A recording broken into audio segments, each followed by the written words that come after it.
عليكم ورحمة الله.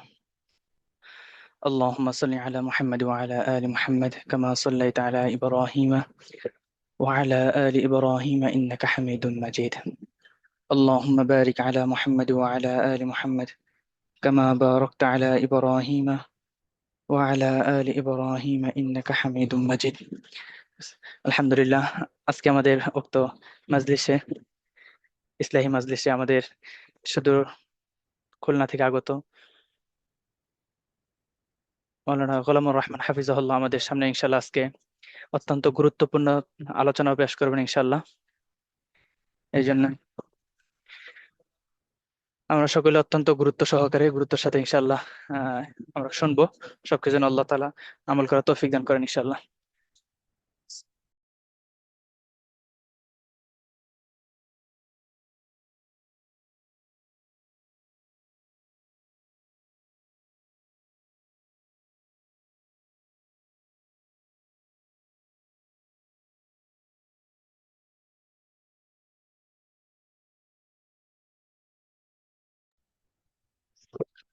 السلام عليكم ورحمة الله وبركاته.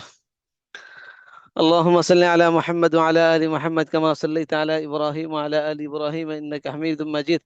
اللهم بارك على محمد وعلى آل محمد مشكلة جديدة. اللهم بارك على محمد وعلى آل محمد كما باركت على إبراهيم وعلى آل إبراهيم إنك حميد مجيد. أستغفر الله ربي من كل ذنب وأتوب إليه، لا حول ولا قوة إلا بالله.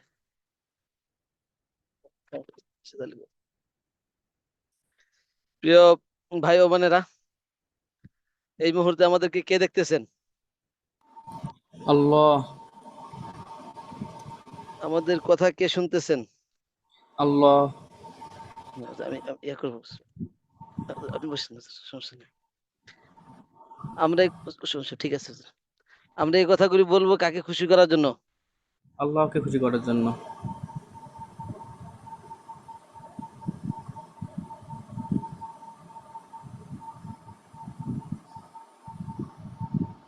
কথা শোনা যাচ্ছে? জি স্যার, শোনা যাচ্ছে। আমরা তো শুনতে পাচ্ছি না, না আওয়াজ খুব কম আসছে।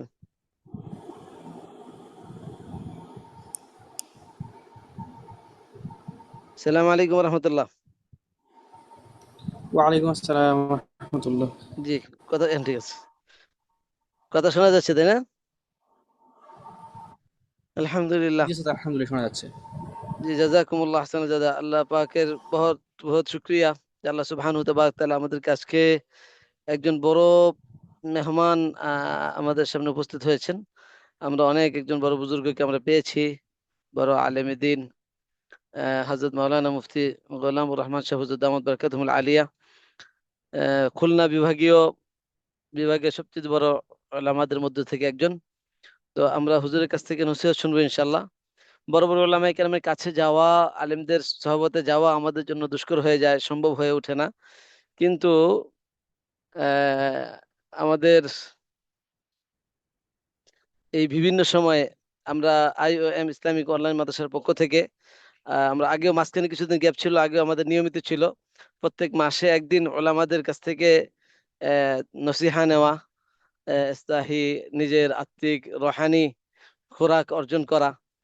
এই জন্য আমরা উলামায়ে কেরামের সহবত থেকে পাওয়া আমাদের জন্য অসম্ভব হয়ে উঠে, কিন্তু IOM ইসলামিক অনলাইন মাদ্রাসা আমাদেরকে সুযোগটা করে দিয়েছে যে আমরা যেন বড়দের কাছ থেকে এই সহবত এই সময়টা নিতে পারি। তো আমাদের হুজুর প্রায় আধা ঘন্টার মতো কথা বলবেন ইনশাআল্লাহ, 8:05-10 পর্যন্ত বা সর্বোচ্চ 15 পর্যন্ত। এরপর আবার আমাদের মাদ্রাসায় ইসলাহি প্রোগ্রাম চলছে, ওখানে হুজুর কথা বলবেন। তো আমরা হুজুরের অল্প সময় কথা, খুব দামি কথা হবে, আমরা খুব মনোযোগ সহকারে শুনবো এবং আমলের নিয়তে শুনবো। আমার আখিরাত পরকাল আল্লাহর সাথে সম্পর্ক যেন হয়ে যায়, তাআল্লুক মা আল্লাহ হয়ে যায়, আল্লাহর সাথে যেন আমরা আমাদের নৈকট্য লাভ হয়ে যায়, দুনিয়ার আমাদের জিন্দগির মাকসাদ যেটা আল্লাহকে যেন পেয়ে যাই। এই জন্য হুজুরের কথাগুলি খুব মনোযোগ সহকারে আমরা সকলে শুনবো এবং আমল করার নিয়ত করবো। ঠিক আছে ইনশাআল্লাহ? যে আমরা এখন আমাদের সামনে গুরুত্বপূর্ণ নসিহত পেশ করছেন হযরত মাওলানা মুফতি গোলামুর রহমান সাহেব দামাত বরকাতুহুল আলিয়া।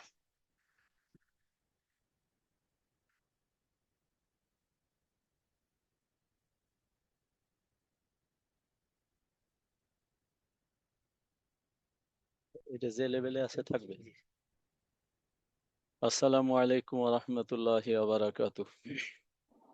ওয়ালাইকুম আসসালাম রহমতুল্লাহ বরকাত।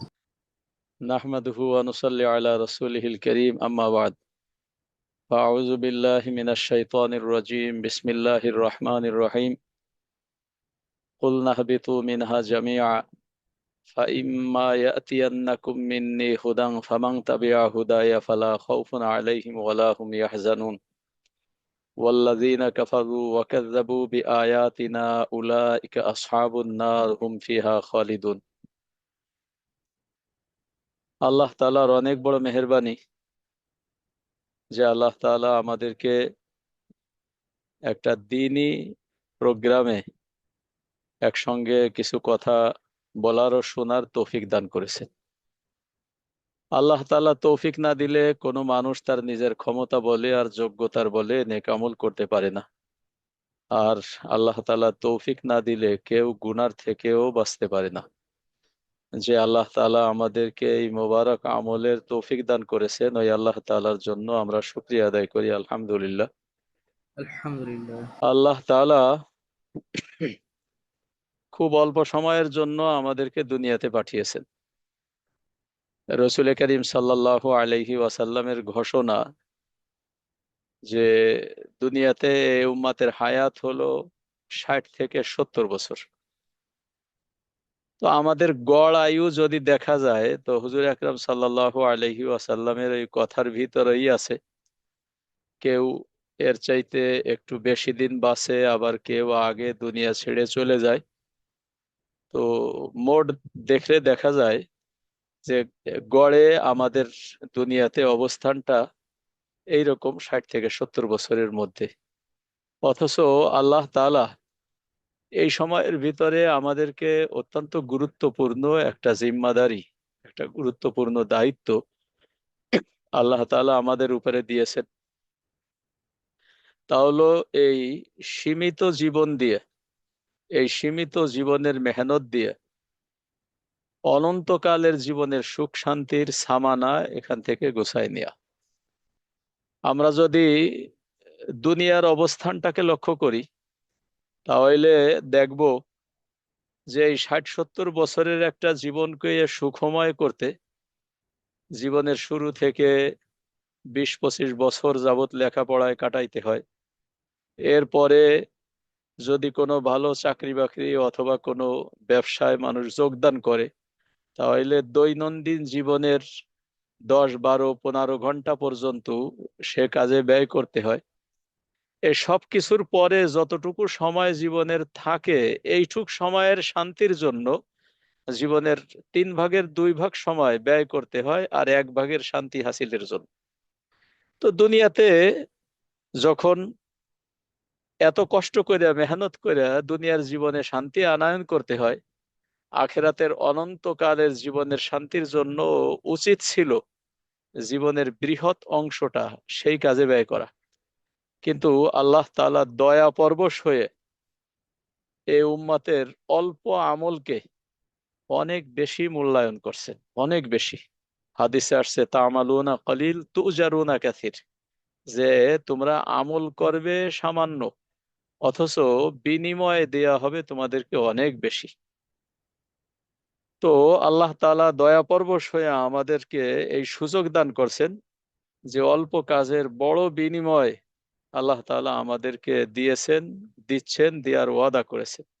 এই কারণে আমরা দিনের জন্য মেহনত করি খুবই সামান্য, এরপরেও জান্নাতের মতো এত বড় দৌলত, এত দামি দৌলত আল্লাহ তাআলা আমাদের দান করেন যে জান্নাতের বিবরণ আসছে ওয়াসারিউ ইলা মাগফিরাতিম মির রাব্বিকুম ওয়া জান্নাতিন আরদুহাস সামাওয়াতু ওয়াল আরদ উইদ্দাত লিল মুত্তাকিন। তোমরা দ্রুত অগ্রসর হও আল্লাহ তাআলার ক্ষমা এবং ওই জান্নাতের দিকে যার পরিব্যাপ্তি আসমান জমিনের মাঝে যতটা জায়গা এতটা নিয়ে হলো তার পরিব্যাপ্তি। তো আসমান এবং জমিনের মাঝে কত দূরত্ব আজও পর্যন্ত আমাদের আধুনিক বিজ্ঞান আসমানের সন্ধান করে পারেনি। তাহলে এত বিশাল জান্নাতের মালিক আল্লাহ তাআলা বানায় দেবেন এই অল্প আমলের উপরেই। আবার জান্নাতের জায়গার দাম সম্পর্কে, মূল্য সম্পর্কে বুখারী শরীফে এক হাদিসের মধ্যে আসছে যে রাসূল করিম সাল্লাল্লাহু আলাইহি ওয়াসাল্লাম ইরশাদ করেন, লা মাউজিউ সাউতিন ফিল জান্নাহ খায়রুম মিনাদ দুনিয়া ওয়া মা ফিহা। জান্নাতে একটা ছড়ি ফেলার জায়গা দুনিয়া ও দুনিয়ার মধ্যে যত কিছু আছে এর চাইতে দামি। তো এত দামি এবং এত বিশাল জান্নাত আল্লাহ তাআলা আমাদেরকে দান করার ওয়াদা করেছেন এই সামান্য আমলের উপরে ভিত্তি করে।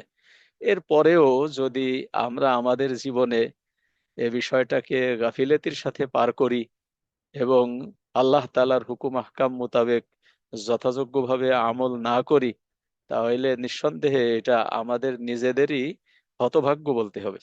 আল্লাহ তাআলা মানুষকে সৃষ্টি করে যখন দুনিয়াতে পাঠিয়েছেন, তো পাঠানোর সময় মানুষের সামনে একটা মূল নীতি দিয়ে দিছেন, যেটা আমি আমার আলোচনার শুরুতেই কোরআনে কারিমের থেকে আয়াত তিলাওয়াত করেছি, যে হযরত আদম আলাইহিস সালাম এবং আমাদের আদি মাতা হযরত হাওয়া আলাইহিস সালাম, ইনাদেরকে যখন আল্লাহ তাআলা সৃষ্টির পরে জান্নাতে বসবাসের সুযোগ দিলেন, তো এরপরে এক সময় আল্লাহ তাআলা তাদেরকে দুনিয়াতে পাঠিয়ে দিলেন, যার বাহ্যিক অবস্থাটা ছিল হলো যে ওনরা আল্লাহ তাআলার একটা হুকুম মানতে পারেন নাই, যার সাজা হিসেবে দুনিয়াতে পাঠানো। যদিও কোরআনে কারিমের মধ্যে আল্লাহ তাআলা নিজেই এ কথার স্বীকৃতি দিয়েছেন যে ওয়ানাসিয়া আদম ওয়ালাম নাজিদ লাহু আজমা। হযরত আদম আলাইহিস সালাম আল্লাহ তাআলার এই নিষেধাজ্ঞার বিষয়টি ভুলে গিয়েছিল, তিনি ইচ্ছাকৃতভাবে অন্যায় করেছেন এমনটা আমি তাকে পাই নাই। তার মানে হযরত আদম আলাইহিস সালামের ও বিষয়টা আল্লাহ তাআলারই পূর্ব পরিকল্পিত। যেহেতু কোরআনে কারিমের মধ্যে কথাও আল্লাহ তাআলা বলছেন, ইন্নী জাইলুন ফিল আরদি খলিফা, আমি দুনিয়াতে আমার খলিফা সৃষ্টি করব। মানে জান্নাতে রেখে দেওয়ার জন্য হযরত আদম আলাইহিস সালামকে বানানোই হয়নি, বানানো হয়েছে দুনিয়াতে পাঠানোর জন্য। তো আল্লাহ তাআলা দুনিয়াতে পাঠাইছেন, এটা আল্লাহর প্রিপ্ল্যান। তাকে একটা অবস্থায় নিজের মধ্যে একটা অন্যায়ের অনুশোচনা দিয়ে আল্লাহ তাআলা তাকে দুনিয়াতে পাঠিয়েছেন। তো হযরত আদম আলাইহিস সালাম যখন দুনিয়াতে আসতেছিলেন, তো তার মধ্যে ওই এক অস্বস্তি কাজ করতেছিল যে আমি জান্নাতে নিরাপদ থাকতে পারলাম না, শয়তানের ধোঁকায় আমার দ্বারা আল্লাহ তাআলার হুকুম অমান্য হয়েই গেল। তো দুনিয়াতে আমি যাচ্ছি, যে ইবলিস শয়তান আমাকে ও জায়গায় ধোঁকা দিয়েছিল সেও দুনিয়াতে যাচ্ছে। আল্লাহ তাআলা এটা ঘোষণাও দিয়েছেন যে সে তোমাদের প্রকাশ্য দুশমন। তো দুনিয়াতে যাওয়ার পরে আমি আর আমার পরবর্তী বংশধর আবারও শয়তানের ধোঁকায় নিপতিত হয়ে যায় কিনা, কি অবস্থায় তারা দুনিয়ার জীবনটা পার করবে, জান্নাতের পথ থেকে বিচ্যুত হয় কিনা। তো এমন একটা শঙ্কা, আল্লাহ তাআলা তখন তাকে একটা সান্ত্বনার বাণী শুনাইলেন এই নীতিমালাটাকে দিয়ে, যে নীতিমালাটার কথা আমি আয়াত থেকে তেলাওয়াত করেছি, যে কুল নাহবিতু মিনহা জামিয়া, তোমরা এখান থেকে সকলে নেমে যাও, দুনিয়াতে চলে যাও। ফাইম্মা ইয়াতিয়ান্নাকুম মিন্নি হুদাং ফামান তাবিআ হুদায়া ফালা খাউফুন আলাইহিম ওয়ালা হুম ইয়াহজানুন। তো যদি আমার পক্ষ থেকে কোনো হেদায়েত আসে, তার মানে নবী রাসূল আসমানি কিতাব ইত্যাদি, আমার পক্ষ থেকে কোনো হেদায়েত আসে, তো যে এই হেদায়েতকে অনুকরণ করে চলবে তার কোনো ভয় নাই এবং সে চিন্তিত হবে না। কি বিষয়ের ভয় আর চিন্তা? তার মানে যে জান্নাতের পথ থেকে বিচ্যুত হওয়ার ভয়, আর জান্নাত থেকে আমাদের আদি পিতামাতা আসছে, আবার জান্নাতে ফেরত যাইতে পারবে না না পারবে এ বিষয়ে কোনো শঙ্কা করতে হবে না, কোনো ভয়ও তার থাকবে না। যদি আল্লাহ তাআলার দেয়া হেদায়েতকে কেউ অনুকরণ করে চলে, তাহলে সে যথাযোগ্যভাবে এবং সে আসানিতে আবার পুনরায় সেই তার যে পিত্রালয়, বাপ মাকে আল্লাহ তাআলা সৃষ্টি করে যেখানে প্রথম রাখছেন, সেই জান্নাতে আবারও সে যাওয়ার সুযোগ লাভ করবে। তো এ ব্যাপারে কোনো ভয় এবং কি চিন্তা কোনো কিছুই তাকে আচ্ছন্ন করবে না। এর বিপরীতে ওয়াল্লাযিনা কাফারু ওয়া কাযযাবু বিআয়াতিনা, যে কুফরি করবে এবং আমার আয়াতকে অস্বীকার করবে, আল্লাহ তাআলা তাকে এই ধমক দিয়ে বলতেছেন উলাইকা আসহাবুন নার হুম ফিহা খালিদুন, তারা জাহান্নামী এবং জাহান্নামী হলো তাদের ঠিকানা। এই আয়াতে বর্ণিত নীতিমালা এটাই হলো আমাদের জীবনের রোড ম্যাপ। তার মানে আমাকে জান্নাতের পথ ধরতে হলে আল্লাহর দেয়া হেদায়েতের অনুকরণ ব্যতীত জান্নাতের পথ ধরার ভিন্ন কোনো রাস্তা নেই। আর কোনো ব্যক্তি যদি আল্লাহ তাআলার দেয়া হেদায়েতের অনুকরণ না করে দুনিয়াতে সে নিজের প্ল্যানে নিজের মন গড়া কোনো মতবাদ নিয়ে সামনে অগ্রসর হয়, তাহলে এটা আল্লাহর দেয়া হেদায়েতের পথ না, এটা জান্নাতেরও পথ না। এই জন্য দুনিয়াতে আমরা যে কয়দিন আছি আমাদের এ জায়গায় স্থায়ী থাকার জায়গা না। রসুল করিম সাল্লাল্লাহু আলাইহি ওয়াসাল্লাম এটাকে তুলনা দিয়েছেন চলন্ত মুসাফিরের ক্ষণিকের বিশ্রামের মতো, এবং তিনি বলেন কা মুস্তাজিল্লিন ইস্তাজাল্লা তাহতা শাজারা, যে কোনো একজন মুসাফির মরুভূমিতে উত্তপ্ত বালুকণার মধ্যে সফর করতে করতে যখন সে কর্মক্লান্ত হয়ে যায়, তখন সামনে কোনো ছায়াদার বৃক্ষ পাইলে, কোনো বট বৃক্ষের ছায়া পাইলে সে সেখানে ক্ষণিকের জন্য বিশ্রাম নেয়। আবার ওই বিশ্রাম নেওয়া যখন হয়ে যায়, তার কর্মক্লান্তি কেটে যায়, তখন গাছের জায়গায় থাকে, মুসাফির তার সামনের মঞ্জিলে আবার পাড়ি জমায়। তো তার গন্তব্যের দিকে সে অগ্রসর হইতে থাকে, মাঝে এই গাছের ছায়া এটা ক্ষণিকের বিশ্রামের জায়গা। ঠিক এই দুনিয়াটাও আমাদের ক্ষণিকের বিশ্রামের জায়গা। এ জায়গায় আজ আমি আছি, যে বাড়িতে আজ আমি দাবি করতেছি এটা আমার বাড়ি, এক সময় আমার দাদা দাবি করতেন এটা আমার বাড়ি। দাদার এন্তেকালের পরে আমার আব্বা দাবি করতেন এটা আমার বাড়ি। আব্বা দুনিয়া ছেড়ে চলে যাওয়ার পরে আমি দাবি করতেছি এটা আমার বাড়ি। অল্পদিন পরে আমার ছেলে দাবি করবে এটা আমার বাড়ি। বাড়ি বাড়ির জায়গায় পড়ে আছে, কিন্তু বাড়ির মালিকরা একে একে বাড়ি ছেড়ে চলে যাচ্ছে। ঠিক দুনিয়া কারো স্থায়ীভাবে থাকার জায়গা না, এটা আখেরাতের সুখ শান্তি কামাই করে নেওয়ার একটা ক্ষেত্র, মাজরাআতুল আখেরা। রসুল করিম সাল্লাল্লাহু আলাইহি ওয়াসাল্লাম বলেছেন এটা আখেরাতের একটা ক্ষেত্র। কাজেই এই ক্ষেত থেকে যদি কেউ ফসল উৎপাদন করতে পারে, তাহলেই সে বাড়িতে নিশ্চিন্ত ভোগ করতে পারবে। ঠিক অনুরূপভাবে দুনিয়াতে যদি আমরা আল্লাহ তাআলার হুকুম আহকাম মেনে নিজের আমলের পুঁজিকে সমৃদ্ধ করতে পারি, তাহলেই মৃত্যুর পরের যে অনন্তকালের জীবন আসতেছে, যে জীবনের কেবল শুরু আছে শেষ নাই, ওই জীবনে আমি সুখ শান্তিতে সেটাকে ভোগ করতে পারবো। আর দুনিয়াতে আসার পরে আমার সামনে নানামুখী আনন্দ বিনোদন এবং দুনিয়ার চাকচিক্য এসব কিছুর হাতছানি আমার সামনে আসে। আর এটাকে শয়তান মানুষের সামনে সুশোভিত করে তোলে যে দুনিয়ার এই সমস্ত চাকচিক্য এগুলি তোমার জন্য কল্যাণকর, তোমার জন্য ভালো, তোমার বিনোদনের খোরাক ইত্যাদি ইত্যাদি। এ সব কিছু দেখা যারা স্থির থাকতে পারে না, তারাই পরিণামে জান্নাতের পথ হারা হয়ে জাহান্নামের পথ ধরে। আল্লাহ তাআলা মানুষকে এ বিষয়ে সতর্ক করেছেন, ইন্না শাইতানা লাকুম আদুউন ফাত্তাখিযুহু আদুওয়া, শয়তান তোমাদের দুশমন, তোমরা শয়তানকে দুশমন হিসেবেই যেন, খবরদার শয়তানের ধোঁকায় যেন তোমরা হেদায়েতের পথ থেকে বিচ্যুত হয়ে যেও না। তো মানুষ যখন দুনিয়াতে আসে, তখন আল্লাহ তাআলা তো তার সামনে একটা প্ল্যান দিয়ে দিয়েছেন, একটা রোড ম্যাপ দিয়ে দিয়েছেন, যে তোমাকে যদি জান্নাতে যাইতে হয় তাহলে আল্লাহ তাআলার দেয়া হেদায়েত অনুকরণ করে তবেই তোমাকে জান্নাতের পথে অগ্রসর হতে হবে।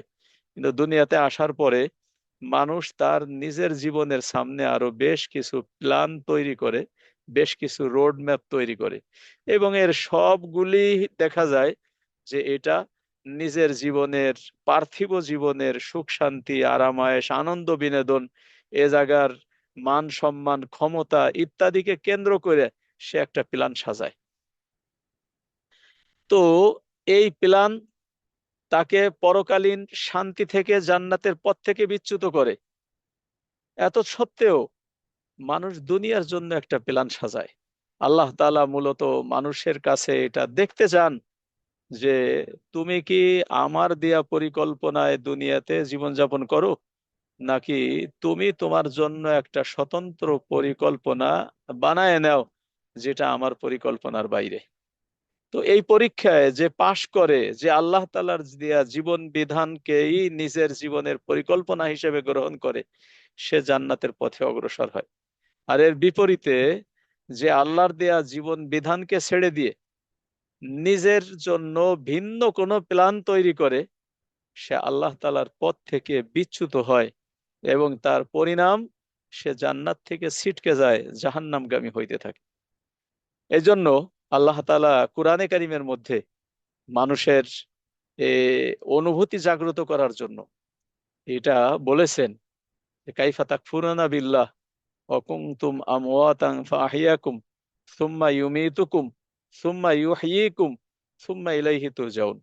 মানুষ, তোমরা কি করে আল্লাহ তাআলার সঙ্গে কুফরি করো? তুমি তো ছিলা নির্জীব, আল্লাহ তাআলাই তোমাকে জীবন দান করেছেন। আবার তুমি দুনিয়াতে বেঁচে আছো, এখান থেকে আল্লাহ তাআলাই মৃত্যু ঘটাবেন, আল্লাহর কাছেই তোমরা ফেরত যাবে। তার মানে হলো যে আমরা আমাদের জীবন নিজেরা সৃষ্টি করি নাই, বরং নির্জীব থেকে আমাদের জীবন আল্লাহ তাআলাই দান করেছেন। আমি আমার অস্তিত্ব নিজে তৈরি করি নাই, আল্লাহ তাআলা তৈরি করেছেন। আমি আল্লাহ তাআলার কাছে কোনো আবেদনও জানাই নাই, বরং আল্লাহ তাআলা তার পরিকল্পনা বাস্তবায়নের জন্য নিজ থেকে তিনি আমাকে সৃষ্টি করেছেন। আমার বেঁচে থাকার মৌলিক উপকরণ দুনিয়াতে আল্লাহ তাআলাই দিয়েছেন। আলো, বাতাস, পানি, মাটি, যা কিছু আমরা দুনিয়াতে ব্যবহার করি, এগুলি কোনোটাই আমার সৃষ্টি না, বরং এ সব কিছু আল্লাহ তাআলার সৃষ্টি। দুনিয়াতে কেবলমাত্র আমি এগুলো ব্যবহার করতেছি, কোনোটা সরাসরি, কোনোটা কিছু প্রসেস করে আমি এটাকে ব্যবহার করতেছি। তো মূলত আল্লাহ তাআলার দেয়া জীবন, আল্লাহ তাআলার পরিকল্পনা, আল্লাহই দুনিয়াতে আমাকে পাঠিয়েছেন, তিনিই আমাকে বাঁচায় রাখছেন, বাঁচার মূল উপকরণ তিনিই দান করছেন, তিনিই আমাকে দুনিয়াতে সুস্থ রাখছেন।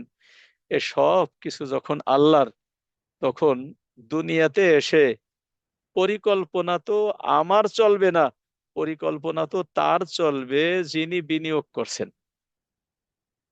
তো আমাকে সৃষ্টি যিনি করছেন, যিনি আমাকে বাঁচায় রাখছেন, যিনি বাঁচায় রাখার উপকরণ দান করছেন, পরিকল্পনা তো হবে তার। মাঝখান থেকে আমি আমার জীবনের জন্য যে পরিকল্পনা গ্রহণ করতেছি, অথচ আমার জীবনের পিছে আমার অবদান কি? না আমি আল্লাহ তাআলার কাছে আবেদন করছি, না আমি আমার অস্তিত্ব অনস্তিত্ব থেকে আমি আমার অস্তিত্ব সৃষ্টি করেছি, না নির্জীব থেকে আমি আমার জীবন দান করেছি, না দুনিয়াতে বেঁচে থাকার মৌলিক উপকরণ আমি সৃষ্টি করেছি। এই জন্য দুনিয়ার যে কয়টা দিন, এই দিনগুলি আমি আমার নিজের জন্য ভিন্ন পরিকল্পনা নির্ধারণ না করে আমি আল্লাহ তাআলার দেয়া পরিকল্পনাকে নিজের জীবনের জন্য গ্রহণ করি, তাহলে এই ছোট্ট জীবন দিয়েও আশা করা যায় মৃত্যুর পরে এক মহা শান্তি জান্নাত, এ জান্নাত আমি পাইতে পারি। আল্লাহ তাআলা সেই এক পরিকল্পনা দিয়ে দুনিয়াতে আমাকে পাঠিয়েছে। তো এই দুনিয়ার জীবন আমার স্থায়ী না। রাসূল করিম সাল্লাল্লাহু আলাইহি ওয়াসাল্লাম আহ, এটা ইরশাদ করেছেন, বুখারী শরীফে এক হাদিসের মধ্যে আসছে, কুন ফিদ দুনিয়া কাআন্নাকা গরীব আও আবিরু সাবিল, যে দুনিয়াতে তুমি একজন অপরিচিতর মতো অথবা মুসাফিরের মতো তুমি থাকো। তার মানে অপরিচিত মানুষ এবং মুসাফির, তার যেমন কোনো আড্ডার জায়গা নাই, তার যেমন চায়ের স্টল নাই, তার যেমন গল্পের জায়গা নাই, বরং একজন মুসাফির সে কোনো কাজ নিয়ে আসে এবং যথাসম্ভব দ্রুত সময়ের মধ্যে সে তার কাজ সম্পন্ন করে আবার পরিবারে যুক্ত হয়। ঠিক দুনিয়াতে আমাদের জীবনটাও তাই।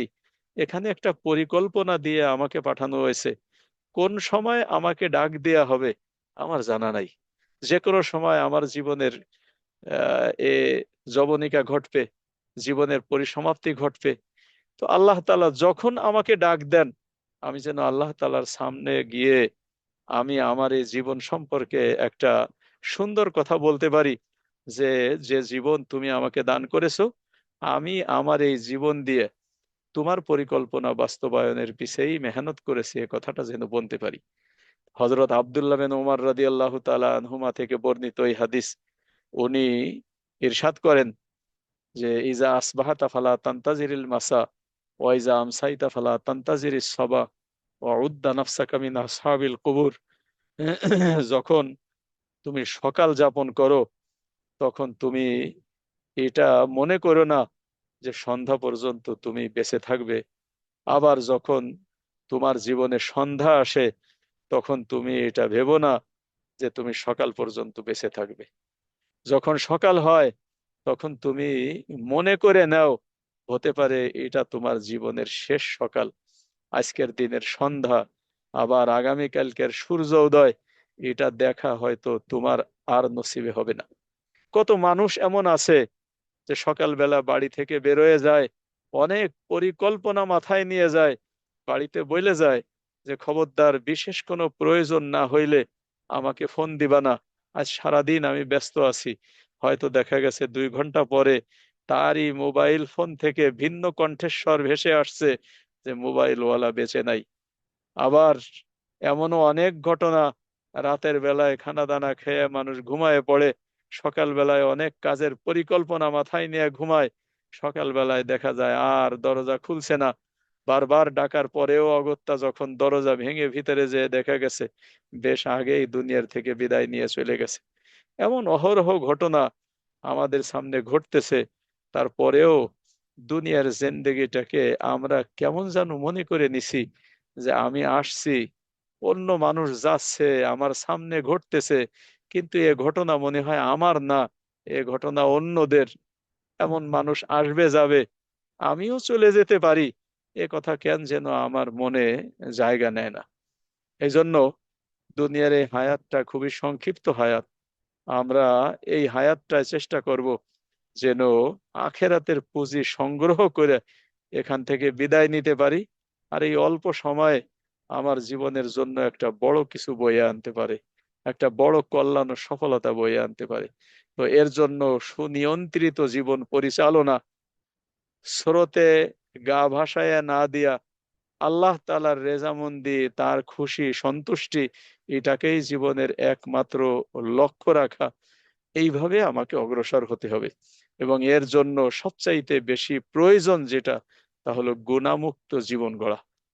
আমরা এ কথা জানি, কোরআনে কারিমের ঘোষণা, জান্নাতে যাওয়ার জন্য এবং জাহান্নাম থেকে মুক্তি পাওয়ার জন্য সুনির্দিষ্ট সংখ্যায় নেকির প্রয়োজনীয়তার কথা আল্লাহ তাআলা বলেননি, বরং আল্লাহ তাআলা বলেছেন যে গুনার চাইতে নেকি বেশি হবে। ফাআম্মা মান সাকুলাত মাওয়াজিনুহু ফাহুয়া ফি ঈশাতির রাদিয়াহ ওয়া আম্মা মান খাফফাত মাওয়াজিনুহু ওয়া আম্মা মান খাফফাত মাওয়াজিনুহু ফাউম্মুহু হাবিয়া।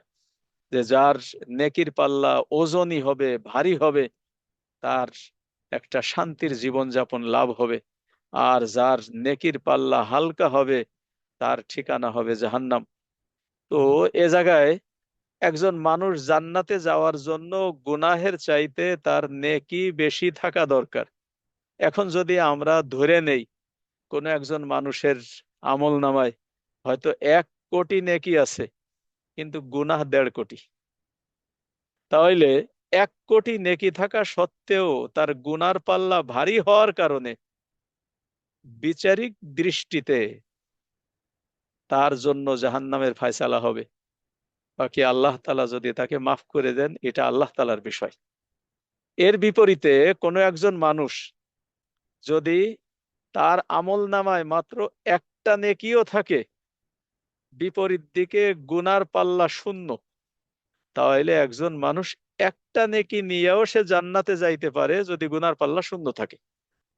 তাইলে এখানে মূল বিষয় হলো যে সুনির্দিষ্ট সংখ্যক নেকি জান্নাতে যাওয়ার জন্য আবশ্যক না, বরং জান্নাতে যাওয়ার জন্য আবশ্যক হলো গুনাহের চাইতে নেকি বেশি থাকা।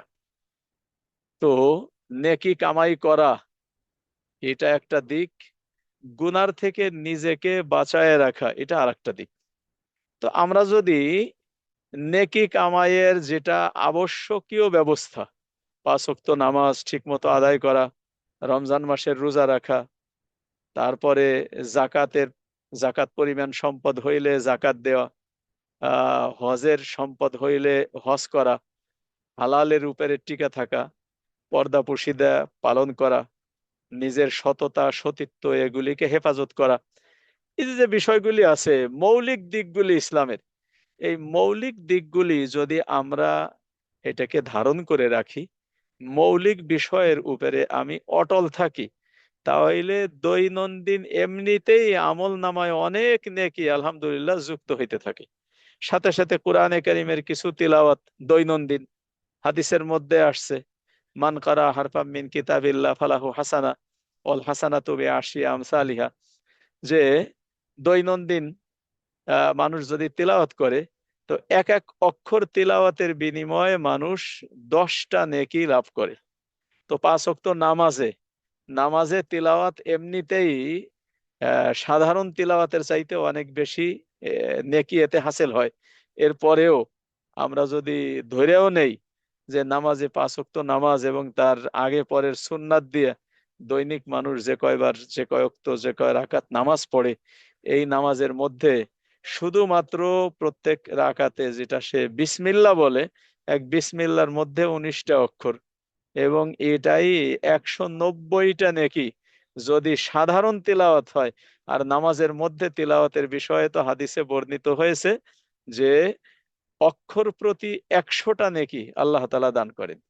তাহলে একজন মানুষ যদি শুধু আল্লাহ তাআলার পক্ষ থেকে যে গুরুত্বপূর্ণ জিম্মাদারিগুলি এইটা পালন করে, বাড়তি যদি কোনো নেক আমলে সে অগ্রসর নাও হয়, কিন্তু পরিপূর্ণ প্রচেষ্টাটা থাকে গুনাহ থেকে বেঁচে থাকা, গুনাহমুক্ত জীবন গড়া, তাহলে একজন মানুষের জন্য জান্নাতের পথ ভারী কঠিন না, জান্নাতের পথ অনেক আসান।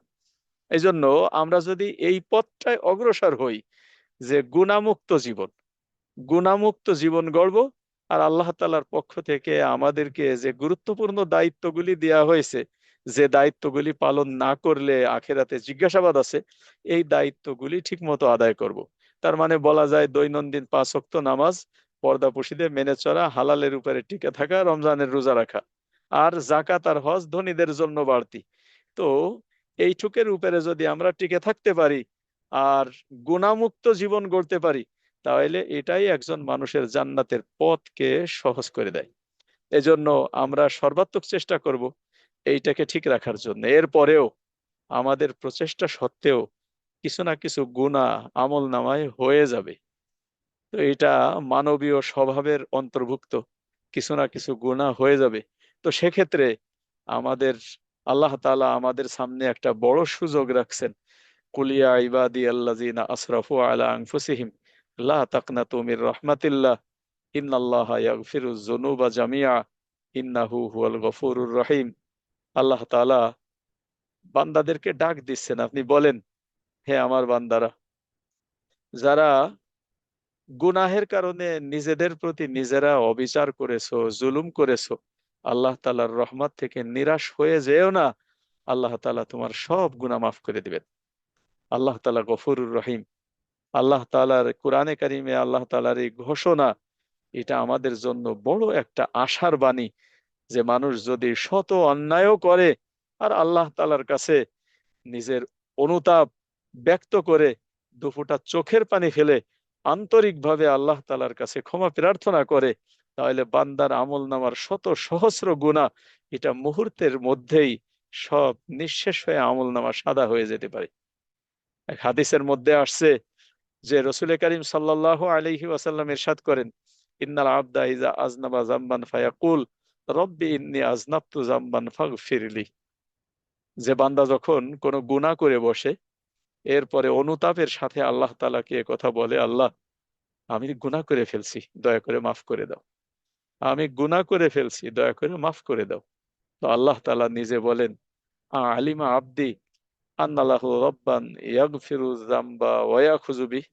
আমার বান্দা এ কথা জানে যে তার একজন রব আছে, যে ইচ্ছা করলে তার গুনাহের কারণে তাকে পাকড়াও করতে পারে, আবার ইচ্ছা করলে তাকে ক্ষমাও করে দিতে পারেন। যা, আমার বান্দা যখন আমার সম্পর্কে এই বিশ্বাস রাখছে, আমি আমার বান্দাকে মাফ করে দিলাম। তো তো বান্দা আবার যতক্ষণ সম্ভব গুনাহমুক্ত থাকার সে চেষ্টা করে গুনাহমুক্ত থাকে, কিন্তু মানবীয় স্বভাবের কারণে আবারও গুনাহ হয়ে যায়। যখন আবারও গুনাহ হয়, বান্দা আবারও আল্লাহ তাআলার কাছে একই কথা বলে, আল্লাহুম্মা ইন্নী আযনাবতু যামবান ফাগফিরলি, আল্লাহ অন্যায় করে ফেলছি, দয়া করে মাফ করে দাও। আল্লাহ তাআলাও একই ভাবে আবারও মাফ করতে থাকেন, আবারও মাফ করতে থাকেন। অন্য এক হাদিসের মধ্যে আসছে যে মা আসাররা মান ইস্তাগফারা ওয়া ইন আদা ফিল ইয়াউমি ৭০ মাররা, যে কোনো বান্দা যদি আল্লাহ তাআলার কাছে গুনাহ করে তওবা করে, গুনাহ করে যদি তওবা করে, তো একই অন্যায় একদিনে যদি ৭০ বারও করে, আর ৭০ বারই খালেস দিলে আল্লাহ তাআলার কাছে তওবা করে, তো এই বান্দাকে আল্লাহ তাআলা বারংবার অপরাধকারী, বারংবার গুনাহকারী হিসেবে লেখেন না, বরং পিছনের গুনাহকে আল্লাহ তাআলা ধুয়ে মুছে সাফ করে দেন। আবার যখন সে গুনাহ করে, তখন ওটা নতুন গুনাহ হিসেবে ধরা হয়, অতীতের গুনার রেকর্ড আল্লাহ তাআলা মুছে দেন। তো যে আল্লাহ তাআলা বান্দার জন্য এতটা উদার, বান্দার জন্য এতটা দয়াময়, বান্দার জন্য এতটা অগ্রসর, সেখানে আমরা যদি পিছে থাকি, এটা আমাদেরই ক্ষতি করব, আমাদেরই লোকসান। আল্লাহ তাআলা রাতের বেলা বান্দা যখন গভীর নিদ্রায়, মিঠা ঘুমে বিভোর, আল্লাহ তাআলা মানুষকে ডাক দিয়ে ঘোষণা করেন, আলা আমি মুস্তাগফিরিন ফাগফির আলা, আসো তোমাদের মধ্যে কেউ যে আমার কাছে ক্ষমা চাবা, আমি তাকে মাফ করে দেব। বড় লক্ষণীয় বিষয়, গুনার বোঝা আমার আমল নামায়, গুনাহের ক্ষতি আমার উপরে, অথচ আল্লাহ তাআলা আমাকে ডাকতেছেন, আসো না, একটু মাফ চাও, আমি তোমাকে মাফ করে দেই। ক্ষমার দরকার আমার, ডাকতেছেন আল্লাহ তাআলা। এরপরেও আমরা আল্লাহ তাআলার ডাকে সাড়া না দিয়ে আমরা ঘুমিয়ে যাচ্ছি। কাল কবরে গেলে কানতে হবে, চোখের পানি শেষ হয়ে যাবে, চোখে রক্ত আসবে, কিন্তু ওই কান্না আমার কোনো কল্যাণে ব্যবহার হবে না। কিন্তু আজ যদি এক ফোঁটা চোখের পানিও আল্লাহ তাআলার সামনে ফেলতে পারি, তো হাদিসের মধ্যে আসছে যে লা ইয়ালিজিন নার মান বাকা মিন খাশিয়াতিল্লাহ, আল্লাহ তাআলার ভয়ে যে ব্যক্তি কাঁদে, ওই ব্যক্তি জাহান্নামে যাইতে পারে না। এমনকি কাদার কারণে যদি এক ফোঁটা চোখের পানিও তার পড়ে, মাছির মাথা সম পরিমাণ ছোট্ট এক ফোঁটা পানিও যদি তার অশ্রু থেকে, তার চোখ থেকে গড়ায় পড়ে, তাহলে ওই ব্যক্তির জাহান্নামে প্রবেশ এতটাই অসম্ভব, এতটাই অসম্ভব, যে দুধ দোয়ানোর পরে স্তনে আবার ফেরত দেয়া যতটা অসম্ভব। কাজেই আজ চোখের পানির এত মূল্য, এত মূল্য, যে জাহান্নামের আগুনকে 7 সমুদ্রের পানি দিয়েও নিভানো যায় না, বান্দার এক ফোঁটা চোখের পানি জাহান্নামের পানিকে নিভিয়ে দেয়। কাল কিয়ামতের মাঠে, এরপরে কবরে, হাসরে, মিজানে আমরা যদি হাজারো কাঁদতে থাকি, ওই কান্নার কোনো মূল্য নাই। কাজেই সকলের কাছে এটা উদাত্ত আহ্বান যে আজ আমরা গুনাহমুক্ত জীবন গড়ার চেষ্টা করি। আর আমল নামায় যে গুনাহগুলি জমা হয়ে যায়, আল্লাহ তাআলার কাছে আন্তরিকভাবে ক্ষমা প্রার্থনা করে নিজের জীবনের আমল নামাকে আমরা ধুয়ে মুছে সাফ করে নিই। আল্লাহ তাআলা আমাদের তৌফিক দান করেন। আমিন ওয়া আখির দাওয়ানা আলহামদুলিল্লাহি রাব্বিল আলামিন। আসসালামু আলাইকুম ওয়া রাহমাতুল্লাহি ওয়া বারাকাতুহু।